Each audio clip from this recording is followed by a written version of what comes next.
Mexican national Candilaria Licona Rodriguez lives in Juarez with her husband. While he works as an engineer, she takes care of the house and her father-in-law.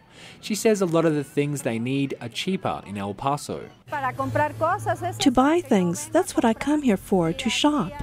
That's how I help myself and I help my husband as well. She doesn't come across the border much, and when she does, she usually doesn't have any problems with border officials. But today was different. La contestación de él fue que a qué vine, que si allá en México o allá en Juarez, His response was, "What did I come for? Aren't there places in Mexico and Juarez to shop? Why do you come here?"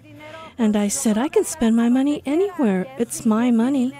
And he said, "Therefore, in that case, go back." She contends the questioning went on and on. She says she believes she was treated with suspicion because of the way she looks and her ethnicity. Tenemos información sobre derechos. ACLU policy advocate Brian Erickson is handing out pamphlets at the entrance of the Santa Fe border bridge in El Paso to educate people like Licona Rodriguez. Today we're handing out resources regarding what people's rights are with encounters with Border Patrol, including at ports of entry, when they're coming into the country, at interior checkpoints that are located far removed from the border, or while they're driving or moving about their communities in any kind of a neighborhood. In all these cases, they have rights that should be respected from the Border Patrol. ACLU officials say Mexican nationals like Licona Rodriguez have certain rights when they deal with customs and border protection, like the right to remain silent when asked questions not directly related to entering the US.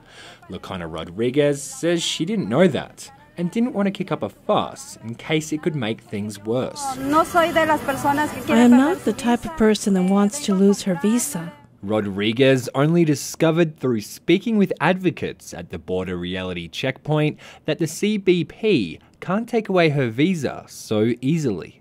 Paso del Norte's Civil Rights Project attorney Jed Unterrecker says outreach in the border community is as much about informing people of their rights as it is listening to their stories and then making sure the CBP agents are held accountable for any violations. We hear reports of strip searches when the person who was searched did not think there was any reason for a strip search at that juncture.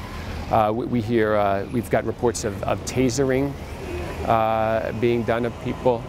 ACLU policy advocate Erickson says with the extension of CBP operations and checkpoints into the interior of the country, there have been more reports of abuses and constitutional infringements, increasingly against US residents and citizens. So you have Hispanic US citizens, you have lawful permanent residents throughout the border region, and incredibly diverse communities.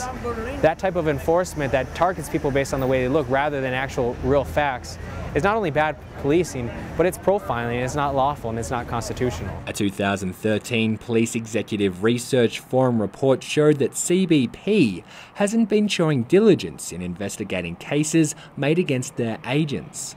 In February, Congressman Beto O'Rourke and Steve Pearce announced a bill to establish more oversight of the CBP. But until the law is changed, Erickson says border reality checkpoints are the most direct way to keep the agency accountable. Poor training and the lack of ability to hold agents accountable has allowed far too many Border Patrol agents and CBP officials at our ports to act as if they're above the law and can do whatever they want to people going about their daily lives without any consequences. The CBP did not respond to requests for an interview. Erickson says it's the third time the ACLU has staged a reality border checkpoint. He says keeping in contact with community members like Licona Rodriguez keeps them informed about CBP's operations. I come to shop. I do not come to do harm to anyone. But I do not like that they treat me that way.